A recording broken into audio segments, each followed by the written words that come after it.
लूटने वाले लुटेरे नेता, इनसे कोई अपेक्षा नहीं है। अब आएगा, वक्त बदलेगा, सैनिक आएंगे मैदान में। जय हिंद दोस्तों। क्या सरकार गूंगी है? उसे बोलना नहीं आता? क्या सरकार अंधी है? उसे दिखाई नहीं दे रहा? क्या सरकार बहरी है? उसे सुनाई नहीं दे रहा? हाँ जी, इस सूबेदार वीर सिंह चौहान सच कह रहे हैं कि सरकार इतनी जहमत नहीं समझ रही कि 8 महीने से सैनिक लगातार जंतर मंतर पर पूरी उन्होंने सर्दी निकाल ली, पूरी गर्मी निकाल ली, पूरी बारिश निकाल ली, और वहां सबका सैनिक संगठन रात दिन पसीने में भी हर मुश्किल में वहां पर पड़े हुए हैं।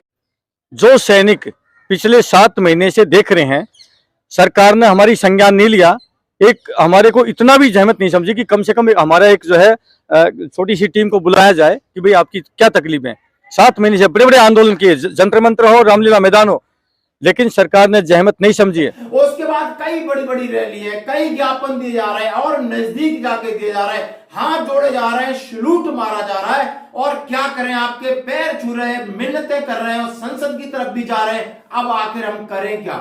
हमारे पास क्या बचा हुआ है? अब हमारी आप कब सुनोगे? और ये दहाड़ मार रहे हैं सूबेदार वीर सिंह चौहान। उन्होंने बिल्कुल कहा है, क्या हम बिल्कुल पिछलग्गू बन जाएं? अब हम अपने अधिकारों के लिए आखिर क्या करें? जितने मर्जी फेडरेशन बना लो, जितने मर्जी रैलियां कर लो, जितनी मर्जी आप भारत माता की जय बोल लो, वंदे मातरम की, जो क्या यही तो नहीं हमारी कमजोरी की सरकार ये सोच रही शायद ये सैनिक डिसिप्लिन है और ये हमें किसी तरह की धन हानि जन हानि नहीं पहुंचा सकते, मामूली सा वोट का फर्क पड़ सकता है, इसलिए नजरअंदाज कर रही है।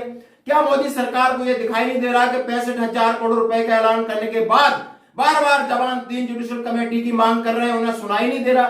क्या जब कांग्रेस सुन सकती है, राहुल गांधी तक बात जा सकती है, विपक्ष लोग सुन सकते हैं, क्या सरकार का कोई भी नुमाइंदा मिनिस्ट्री ऑफ डिफेंस से, चाहे रक्षा मंत्री जो, रक्षा राज्य मंत्री जो, माननीय प्रधानमंत्री जो, कोई और संसद हो, और ऐसे संसद जो सेना के जनरल रह चुके हैं, सेना के कर्नल हैं, सेना के मेजर हैं, किसी को नहीं सुनाई दे रहा?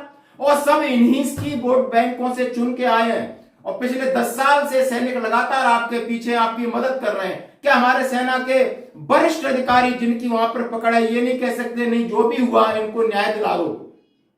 अरे हम न्याय की बात नहीं कर रहे, कम से कम 3 जजों की एक कमेटी घोषित कर दो और जो भी हमें देना है दो, नहीं देना है मत दो, लेकिन हमारी बात तो सुनो, हमें थोड़ा बहुत तो तवज्जो दो। और ये बात लेकर के आए सूबेदार वीर सिंह चौहान का ये वीडियो है आपके सामने मैं प्रस्तुत कर रहा हूं, आप इसको देखिए। क्या ये सही कह रहे हैं? क्या अब दिन आ गया है कि हमें सामने होकर मुकाबला करना पड़ेगा? क्या अब हमें राजनीति में उतरना पड़ेगा? क्या हमें राजनीतिकों से बराबर टक्कर देनी पड़ेगी?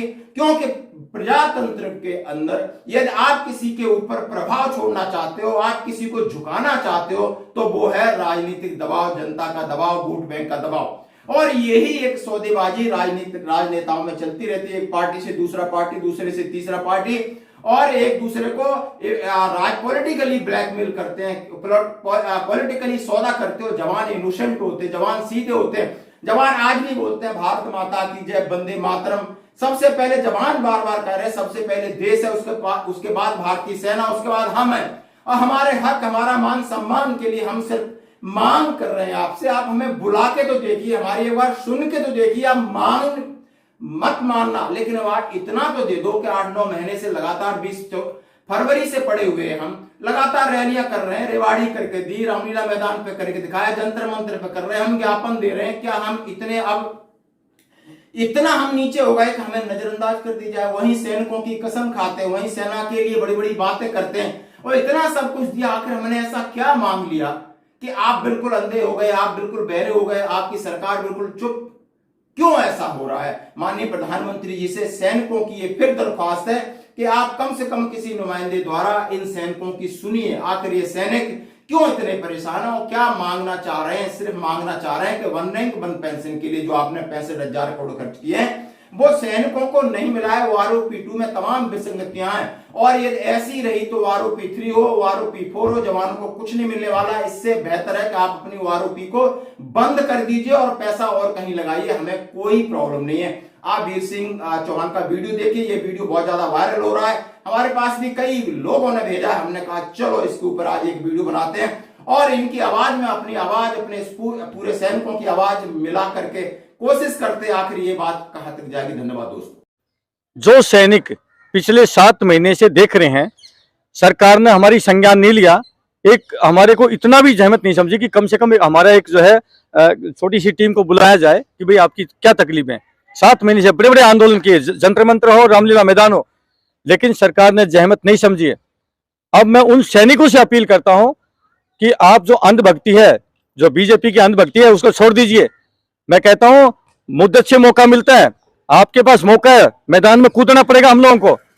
जब तक हम इनको पिछले गु बने रहेंगे, इनके जूते चप्पल उठाते रहेंगे, ये सैनिक नेता हमें कुछ किसी औकात में नहीं समझेंगे।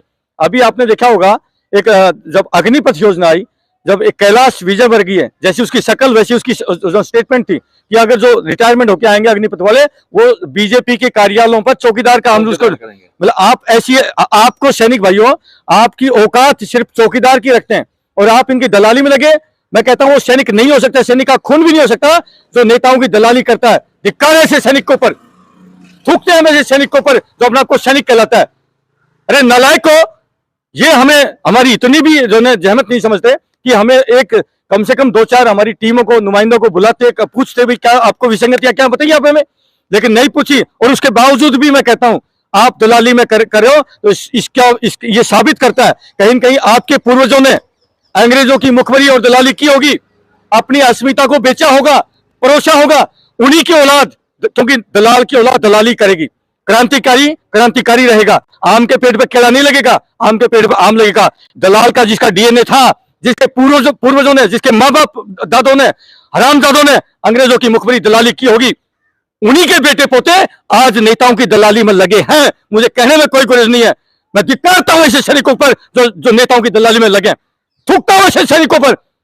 ऐसे सैनिकों को डूब के चूल्हे पर पानी में मर जाना चाहिए। अगर कुछ करना है, कुछ आपके अंदर दम है, आइए मिलकर के कुछ करते हैं, इस देश को बचाने का काम करते हैं। देश की दिशा और दशा कोई बदल सकता है तो देश का सैनिक बदल सकता है। ये गुंडे बदमाश, ये देश को लूटने वाले लुटेरे नेता, इनसे कोई अपेक्षा नहीं है। अब आएगा वक्त, बदलेगा, सैनिक आएंगे मैदान में। बेटा वक्त बदल चुका है, ये इस देश की जरूरत है, हमारी नेता बनने की जरूरत नहीं है। इस देश को, मां भारती को, इन सैनिकों की जरूरत है। हमने देश की सीमाओं को बचाया, अब देश को अंदर से भी बचाना पड़ेगा। आज मेरा देश बारूद के ढेर पर लाके खड़ा कर दिया। जाति में, धर्म में, मजहब में आप नफरतों की आग रखी है,